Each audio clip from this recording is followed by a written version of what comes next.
Good morning, friends. Today's topic is something curious. I am He.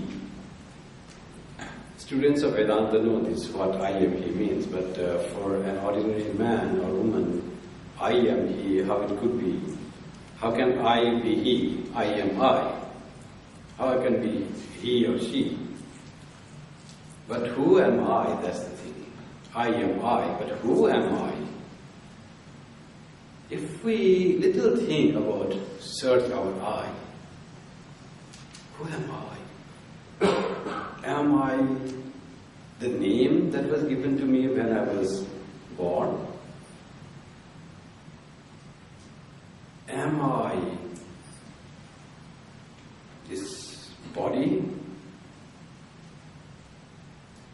Am I the life force which runs the body? Am I the mind which thinks for me? Am I the intellect which decides by activities? Am I the house I dwell in? Am I the car? Am I the possession? If we think on this, we come to realize none of this actually I am. All these are my possession. Nothing of these really I am. I have a house, I have a car, I have a body, I own mind, I own life force, I have intellect. None of this is mine. Those are all my possessions. So who am I? It's very difficult to find really by discussion who am I. And going deep into this thought, the ancient sages, they could realize who really they were. And they could find that they were that entity which never changed, which was immortal, which is immortal, which is never created, which never becomes sad, which didn't born and didn't never die, which is ever blissful, ever full of knowledge and consciousness, ever existing, resplendent, glorious, that am I. And this entity, the term Atman, the simple meaning of Atman is the self, that I, which never is changed for me. Mind changes, intellect changes, body changes, everything that we perceive undergo change. What doesn't change is I, the real I, the Atman. Now this Atman is I, that remains there. And we often forget this, who really I am, and then we think ourselves to be something that I am not. The most common identification of myself is with my name. It's so deep in our psyche. When we are called by our name, we wake up, even in sleep. Someone calls Devashish or Ram Prasad, but he will wake up even in sleep. So deep is the identification with our name. Another deep identification is with our body, that this body we consider as ourselves, which is very wrong. So somehow there has been mistake in understanding who am I. And we have started thinking something else other than I as myself. And that is the cause of all troubles that we have in the life. All trouble originates from this misidentification, misknowing, this ignorance. Atman is all knowledge, all bliss, all existence, everlasting. How this ignorance came? How we became ignorant? the scriptures say you cannot ask that question, how you came. But this is a fact that you are under the ignorance, the spell of ignorance. Because you do not know yourself, that's why you have all the troubles in life. Suffering, misery, fear, worries, anxieties, tension, hypertension, all this is because of your ignorance. If you come to know who you are, you will be free from all troubles in life. When the trouble is gone, then you will glow in your own glory. And the glory of Atman is all happiness, peace, kindness, joy, freedom. Where this I is located? This I is located in our mind. This wrong ignorance. Where this ignorance is located? In our mind. We all think with the mind, together with the intellect, and there is the seat of ignorance. And ignorance creates this world as we perceive. If our ignorance is less and knowledge more, we will see this world in a different way.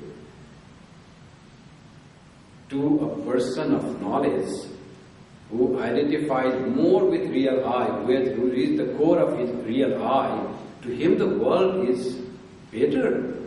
World is joyful. Every person seems to be his own.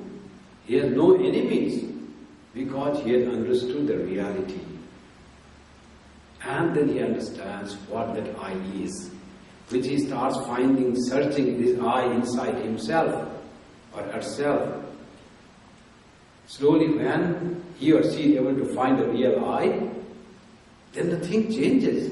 Everything becomes his own real self. Whole universe becomes his or her own self.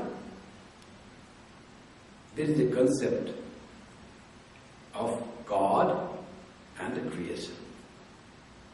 God who creates this universe and myself. They say I and He. He here denotes God. You can call she. If you believe in God the Mother. If you believe in God the Father, He is the God. Now I am He. Am I God?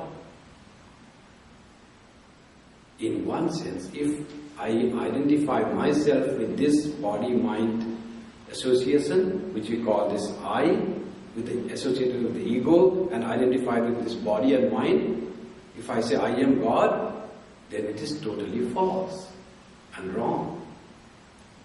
If I know who really I am, that witness which observes everything that this body and mind think and does, just witness, source of light, source of joy, my real self. If I could see that I, and that is God. That pure being that I am is none other than God. I am He. Jesus said, I and my Father are one. That time he identified himself with the soul, with the Atman, with that glorious entity.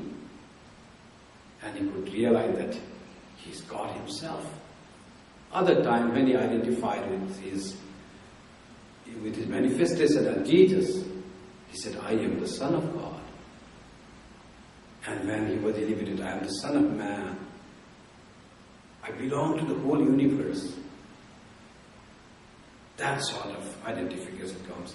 So it is important what we think we are. With our knowledge about ourselves, the whole situation outside also changes. This goes together. We suffer because of ignorance.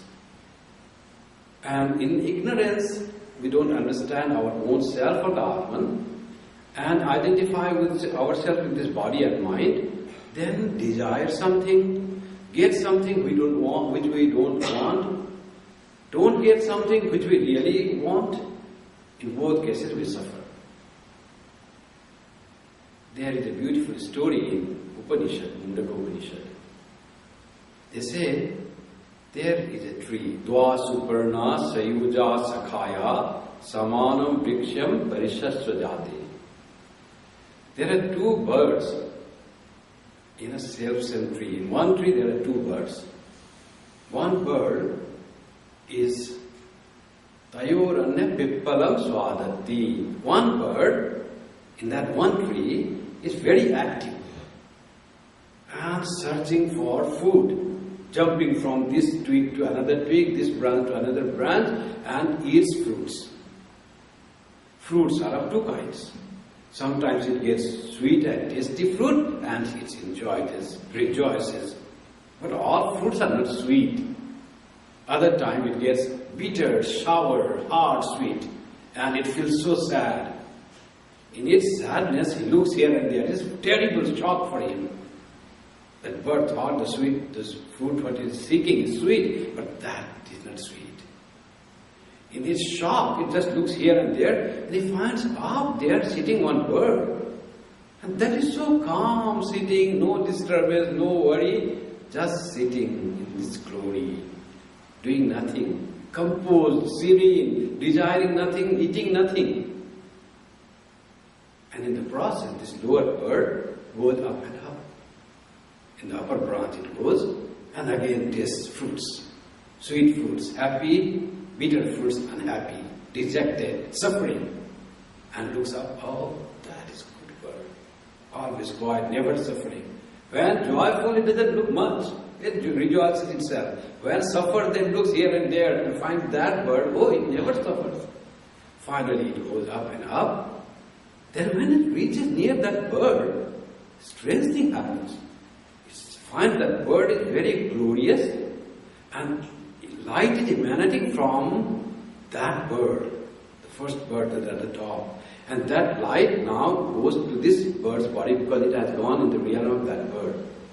Finally it finds that this bird, which is eating different kinds of fruits, it just melted there.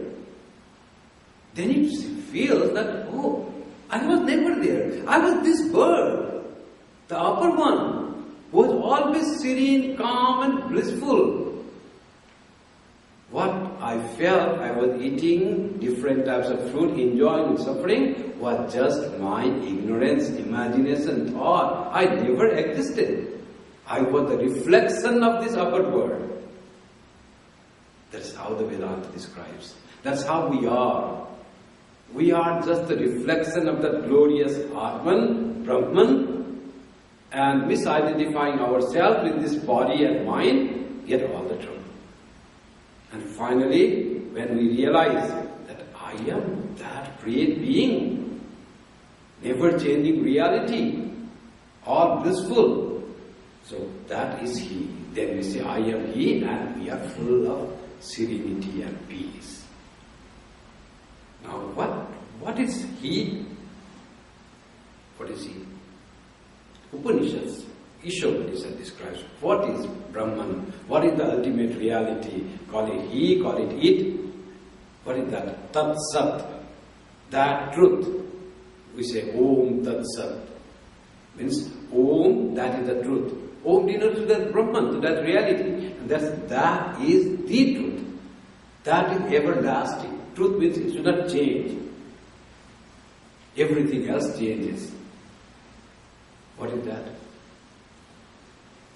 And Isha in this beautiful verse, it says, Saparyagat Shukrama Krayama Pranama Snaviragam Shuddham Apapa Vidham Kavir Manishi Paribhu Swayambhur Yatha Tathyatorthan Vidadha Sashvatibhya Samabhya.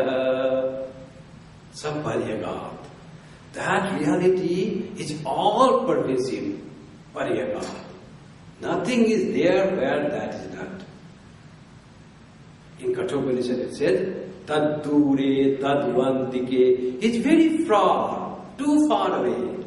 And it's very near, that reality. Because those who do not understand, it's out of reach. Those who understand, it is so near its own self, its own Atman. So that reality is all pervasive. Saparyagat. Nothing is there where that He is not there. Saparyagat Shukram, splendid, bright, full of consciousness. Akayam, Abranam, Asnaviragam. Akayam. It has no body, it has no form, it cannot be confined. It is infinite.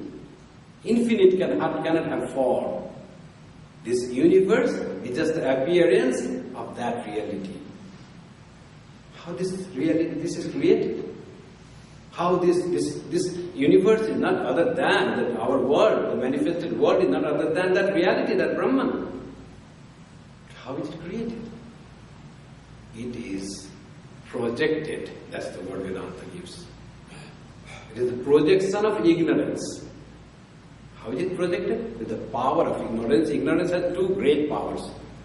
One is called Avarana Shakti, another called Vikshepa Shakti. What that ignorance does, it has the covering power and projecting power.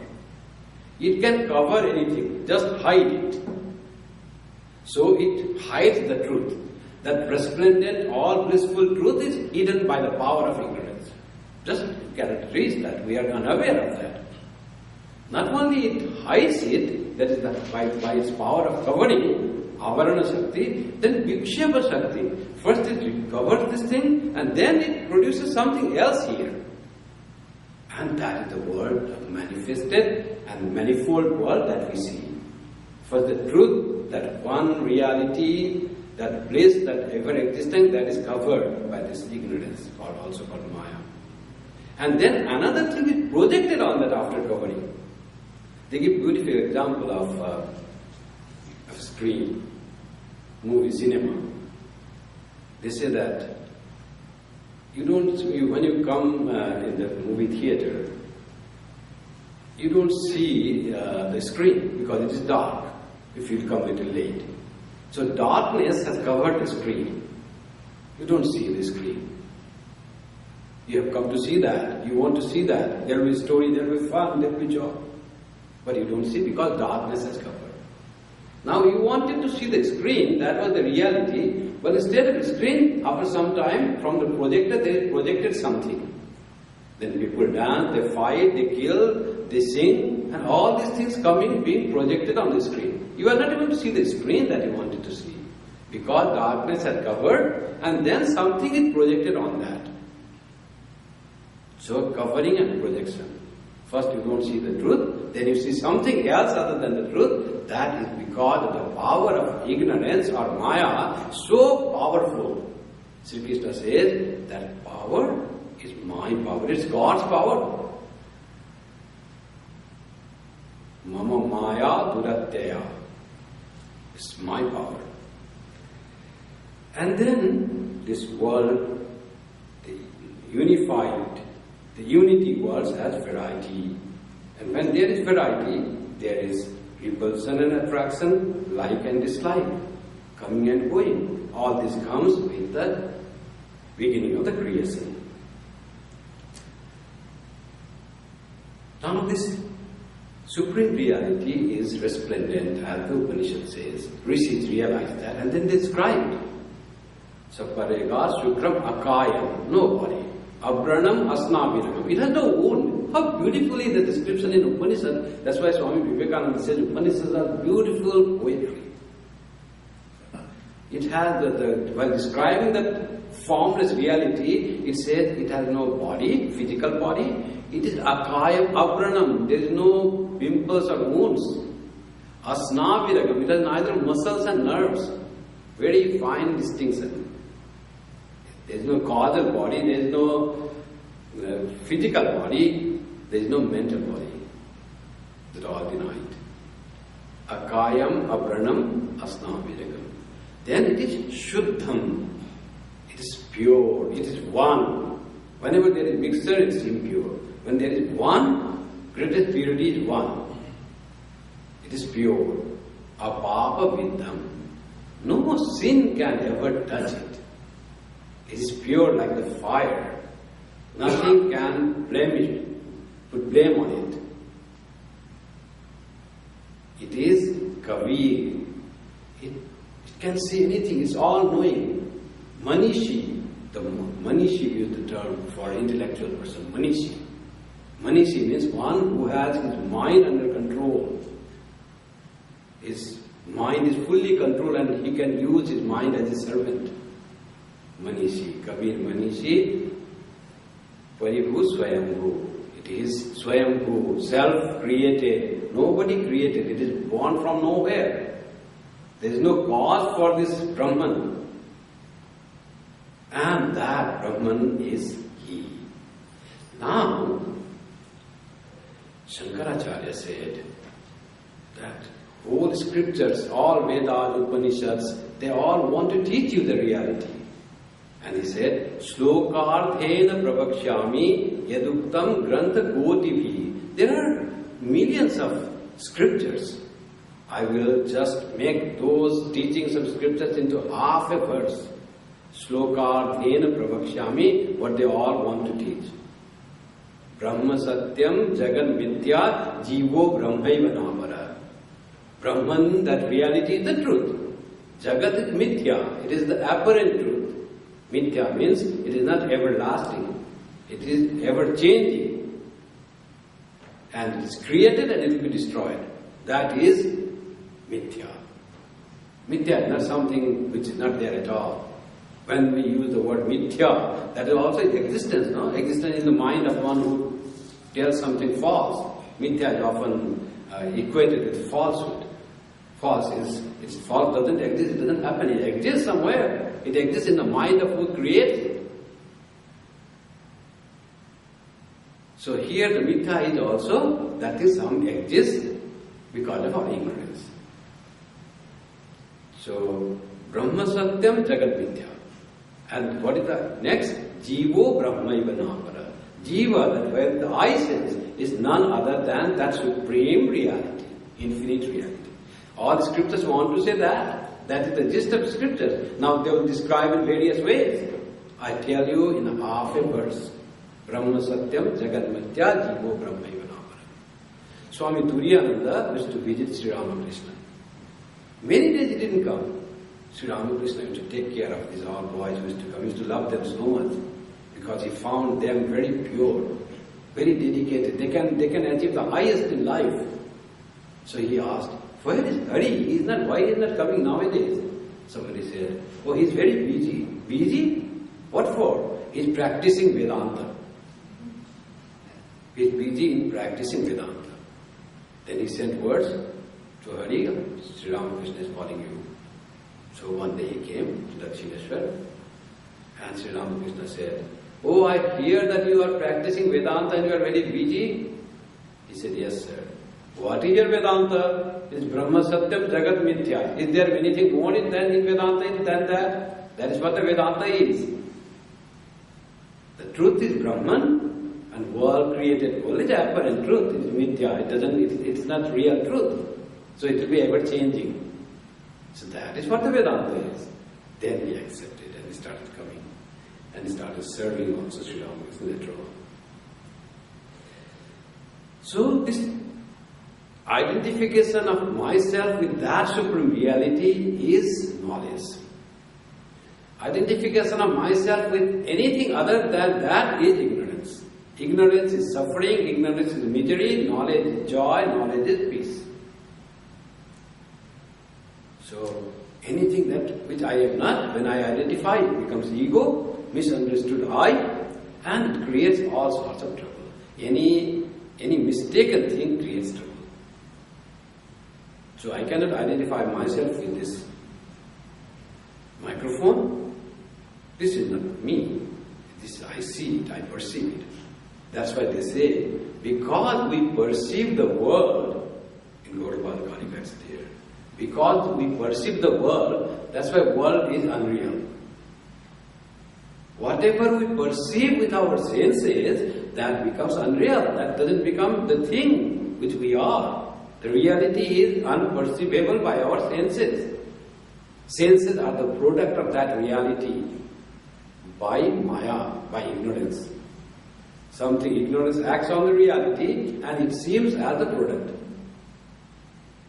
In the product comes microphone, in the product comes table and chair, car and house, in the product comes body, product comes senses, mind, intellect, life force. Everything is the product of Maya on the reality. So reality is there, but something misunderstood. And if all this ignorance goes, this covering goes, then what we see? All is bliss, all is joy. The death we see is just a transformation. Nothing ever actually destroyed. All this becomes one, unchanging. Death will seem like just a transformation of one body to another body. And you will perceive yourself, you will perceive ourselves as undying, undecaying, immortal being, which cannot be disturbed by anything in the world. We will be free and ever happy. How to practice this? How to identify ourselves with the reality? How to feel that I am Atman and I am not the body and mind and this universe? Why this misconception about myself come? How to practice this? That is the thing. So practicing, one person went to his father. Father was the knower of Brahman. His name was Varuna. Son was Bhrigu. Bhrigu approaches Varuna. It's in the Taittiriya Upanishad, in the Vedas. And he says, Father, Adehi Bhagavo Brahmeti. Oh Bhagavan, please teach me Brahman. A small child, what he knows about Brahman, but that was the question. Teach me Brahman. Now, the teacher, instead of saying Sapadegat, Sukrama, Kayama, like that thing is that, he doesn't say anything. He says, how to teach Brahman? Sri Ramakrishna says, Brahman is that thing which is never defiled, never touched with the tongue. Everything has been described. How the God is, the beauty of God has been described, the universe has been described, everything can be described with the tongue and spoken of. Brahman, how it is, what it is, it cannot be described. It is never defiled. It is never touched by the tongue. Because it is beyond mind and senses. So he doesn't want what we say about the Brahman. It is resplendent, it is kutastha, it is all-knowing, it is the witness. All is our conception about the Brahman. What really is Brahman? What really is that I or that he? We have to reach that. Bujhe pran, bujhe jar. One who experiences, only he can know what that reality is. Before that, it is all just imagination. Sri Ramakrishna gives a very nice example about the Brahman. Why you can't describe what is Brahman? He says somebody has tasted clarified butter, ghee. Now if anybody asks, how the ghee tastes? What is the taste of ghee? How will he describe? It is neither sour, nor sweet, nor anything. He cannot say anything about the ghee. Then he said, oh, ghee tastes like ghee. To understand the taste of the ghee, you have to eat ghee yourself. To understand what really Brahman is, you have to understand or experience Brahman. Understand word we don't use philosophically, because understand means we understand something through our mind, something which is other than my mind. The mind understands. But Brahman cannot be understood with mind, Brahman can be experienced. We can reach Brahman, we can merge into Brahman. Sri Ramakrishna is a beautiful example of salt doll going to measures ocean. And it merges into ocean. So we want to know Brahman, we become Brahman. Then we say, I am He. Well, at that time we cannot say, I am He. I merges with He. Where is I and where is He? Nothing is there. I becomes He. So the Varuna said to Bhrigu, Tapasa Brahma Vijigyasasva. You want to know Brahman? Very good. He was very happy that my son wants to know Brahman. That happens. Rishi's son becomes Rishi. You find the Upanishad, the lineage goes. Now it is also like that. Politician's son becomes politician, doctor's son becomes doctor. That time Rishi's son is to become Rishi. Bhrigu says, Tapasa Brahma Vijigyasasva. Practice tapas and know Brahman. That was simple answer. Then not much to do, not much to hear, listen, but more to do. Practice austerity. And that boy goes and practices austerity. Different meaning of austerity. In Gita very nicely described what is the austerity of body, what is the austerity of mind, what is the austerity of speech.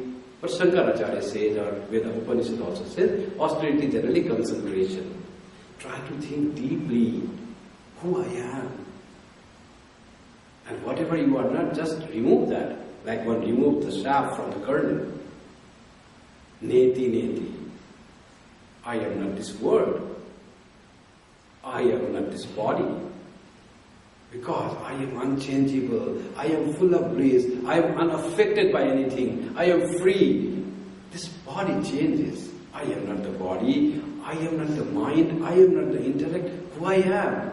Beyond that process of neti, neti. And that is the concentration. So he comes, the Vrigu goes and concentrates and comes to the father with some knowledge. Father, I feel that Anna is like Brahman. This body feels like I am. Father says, no, this also changes.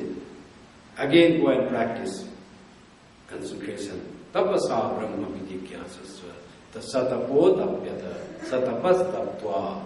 After that he practices concentration and then comes back to father. He says that prana is Brahman. I feel like that life force is Brahman. Then finally intellect is Brahman. No, that all changing. Finally he realizes after concentration. Lot of practice.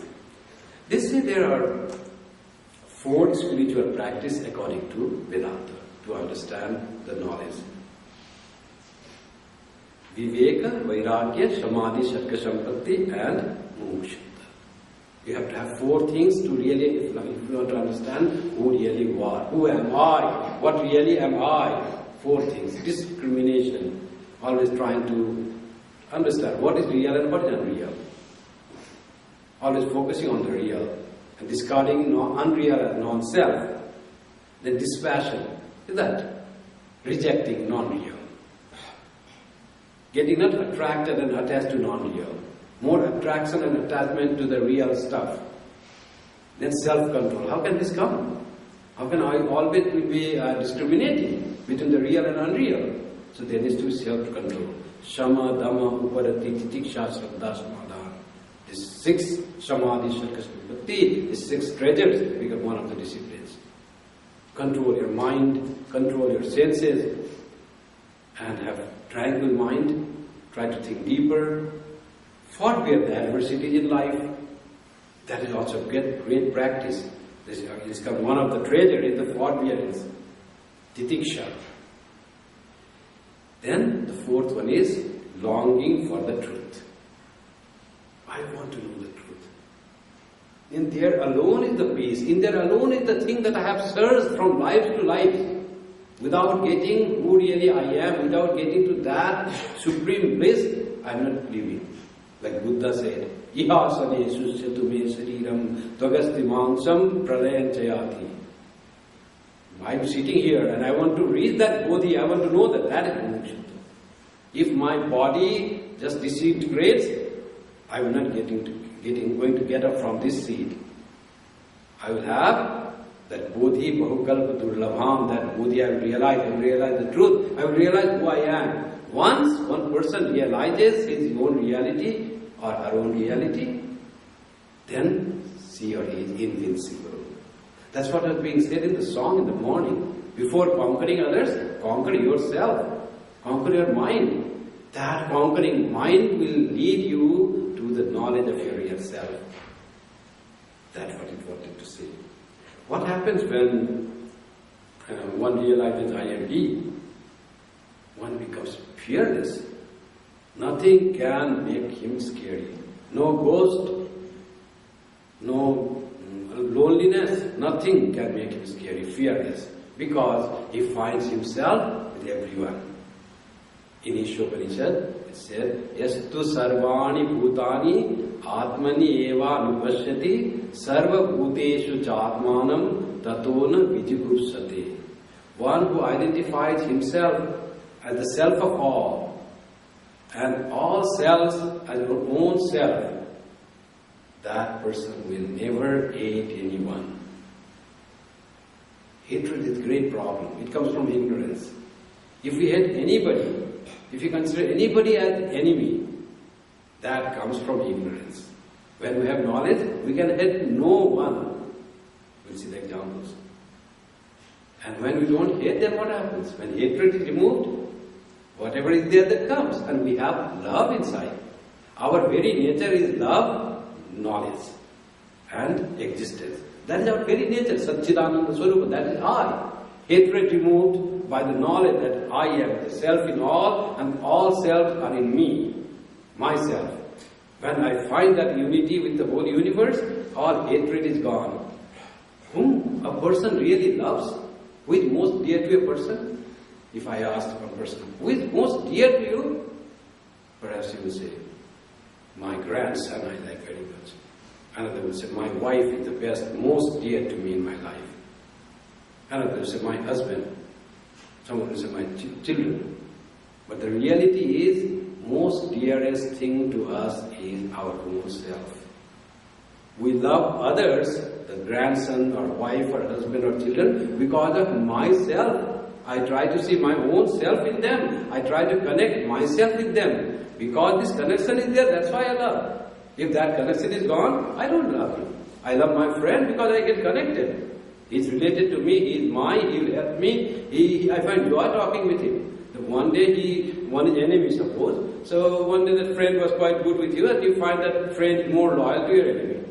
Your dearest friend is not dearest anymore. What is dearest? My own self is dearest. In search of that dearest self, we need to go and practice these things. Then comes cheerfulness. You're always happy. And compassion for others. You start feeling oneness. Another person suffers, you feel, oh, I am suffering. Something happens in Egypt, people are happy, enjoy. You feel so happy here, seeing the TV. Nothing happened to you. You are eating, going to office, doing everything. Oh, they are rejoicing in the freedom.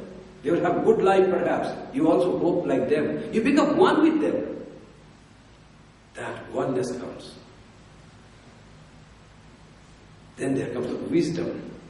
You start seeing the things correctly. Wrong versus goes. You feel oneness with everyone, and love for all dawns, and ultimately there is freedom. There are the examples, how fearless they are. Even unto the death they don't fear. Death comes, they don't fear. We know the example of Swami Vivekananda. One day he was giving the talk on that. Atman is undying, no one can kill Atman, and I am the Atman.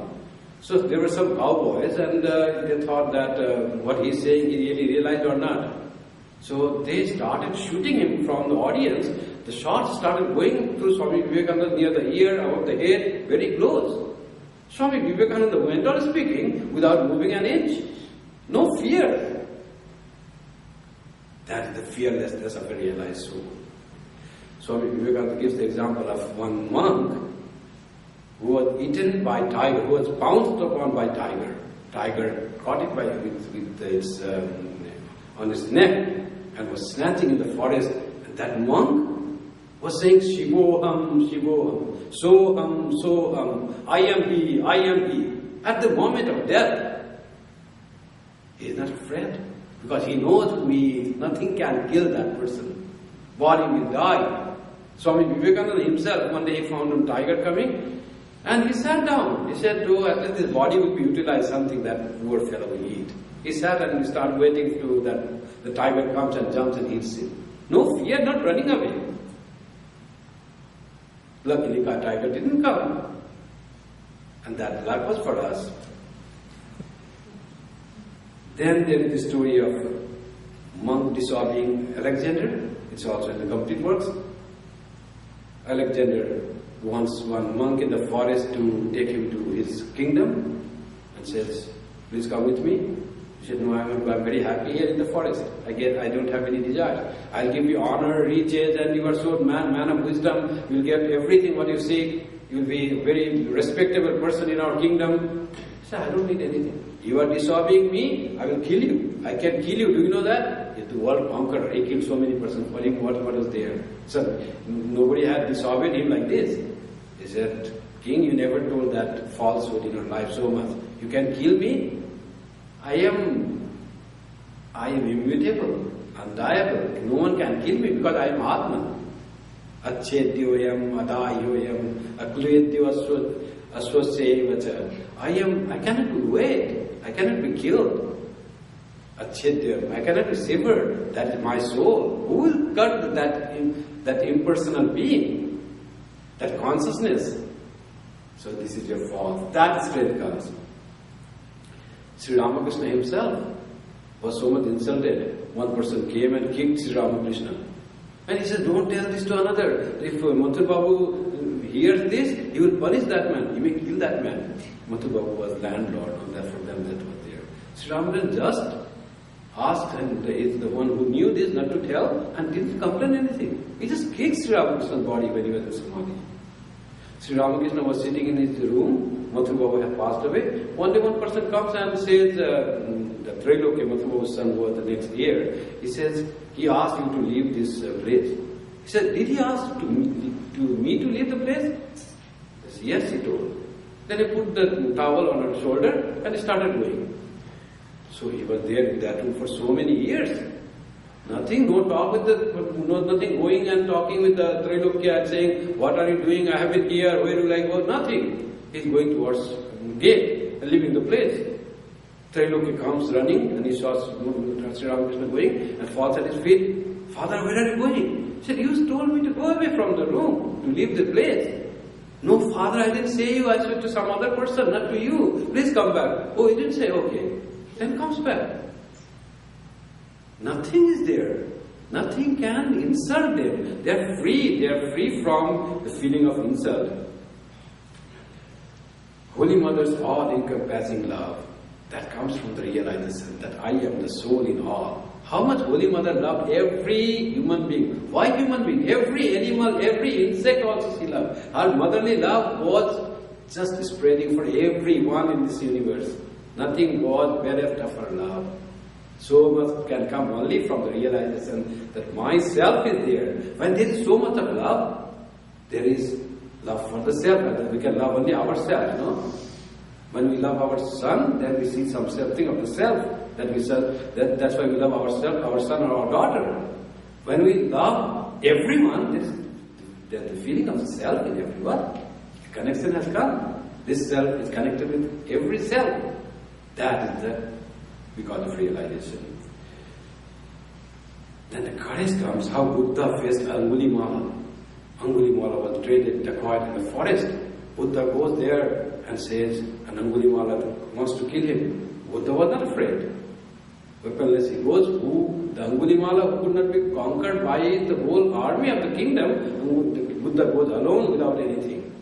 And Angulimala says, stop there. And Buddha said, I have stopped so long ago. You stop. I have stopped insulting, injuring others. You are doing still. Stop yourself. Go there. Angulimala falls at the feet of Buddha. That is the power of the realization of the self. And Buddha could feel that the sameness with that person. That love that Angulimala could perceive. Buddha's love. And that love, it comes in the aura of that love, of that realized soul. Then he has to fall. All this wickedness has to just dissolve. Swami Vivekananda said, in the presence of realized soul, the tiger and deer will eat from the same bag. We will drink water from the same bag. They will forget animosity. The food chain, that relation will also go. There will be no sense of pouncing or killing others, even for food. So much of love will come if there is that realization in another person. But this I am he, if misunderstood, instead of he thinking I am he, instead of thinking my real self as the Atman as the he, if I think I, the ego, as he, then instead of realizing the thing, we will turn into Hiranyakashipu. I am he. You are worshipping Narayana, you are worshipping God, remove those. You put my statue there and worship that. I am he. And that also will end into suffering. But this realization of I am he is very difficult, because we have to find this world as just a... we have to treat the world as almost like something just perceived, like a play, like a game. So until we feel ourselves with the body, identify ourselves with the body, we have to treat the world as real. That's what Sri Ramakrishna says. Then we conclude with a reading from Sri Ramakrishna. It is from the Gospel of Sri Ramakrishna, September 22, 1883. Ishan, the devotee of Sri Ramakrishna, intended to retire to a solitary place and practice a special discipline of the Gayatri through which Brahman is invoked. But the master said that the knowledge of Brahman was not possible without the complete destruction of worldliness. Further, he said that it was impossible for a man totally to withdraw his mind from the objects of the senses in the Kali Yuga, when his life was dependent on food. That is why the master discouraged people from attempting the Vedic worship of Brahman and asked them to worship Shakti, the Divine Mother, who is identical with Brahman, master to Ishan. Why do you waste your time simply repeating Neti Neti? Nothing whatsoever can be specified about Brahman except that it exists. Whatever we see or think about is the manifestation of the glory of the primordial energy, the primal consciousness, creation, preservation and destruction, living beings and the universe, and further, meditation and the meditator, bhakti and prema. All these are manifestations of the glory of that power. But Brahman is identical with its power. Power is the one who creates this universe. By that power, which is often called as Maya or as Divine Mother, that is the creator of this universe. This I and you and nature. On returning from Sidon, Hanuman praised Rama, saying, "O Rama, you are the supreme Brahman, and Sita is your Shakti. You and she are identical. Brahman and Shakti are like a snake and its wriggling motion. Thinking of the snake, one must think of its wriggling motion. And thinking of its wriggling motion, one must think of the snake. Or they are like milk and its whiteness. Thinking of milk, one has to think of its color, that is, whiteness. And thinking of the whiteness of milk, one has to think of milk itself. Or they are like water and its wetness. Thinking of water, one has to think of its wetness. And thinking of the wetness of water, one has to think of water. The primal power, Mahamaya, has covered Brahman. As soon as the covering is withdrawn, one realizes, I am what I was before. I am thou, thou art I. As long as that covering remains, the Vedantic formula, I am he, that is, man is the supreme Brahman, does not rightly apply. The wave is part of the water, but the water is not part of the wave. As long as that covering remains, one should call on God as mother. Addressing God, the devotee should say, Thou art the mother, and I am thy child. Thou art the master, and I am thy servant. It is good to have the attitude of the servant toward the master. From this relationship of master and servant spring up other attitudes. The attitude of serene love for God, the attitude of friend toward friend, and so forth. When the master loves his servant, he may say to him, Come, sit by my side. There is no difference between you and me. But if the servant comes forward of his own will to sit by the master, will not the master be angry? God's play on earth as an incarnation is a manifestation of the glory of the Chit Shakti, the divine power. That which is Brahman is also Rama, Krishna and Shiva. Very nicely Sri Ramakrishna is making this Brahman, the supreme reality, with the incarnation and then with the creation. Ishan. Yes sir, both Hari and Hara are derived from the same root. The difference lies only in the Pratyaya, master. Yes, there is only one without a second. The Vedas speak of it as Om Satchidananda Brahma. The Puranas as Om Satchidananda Krishna.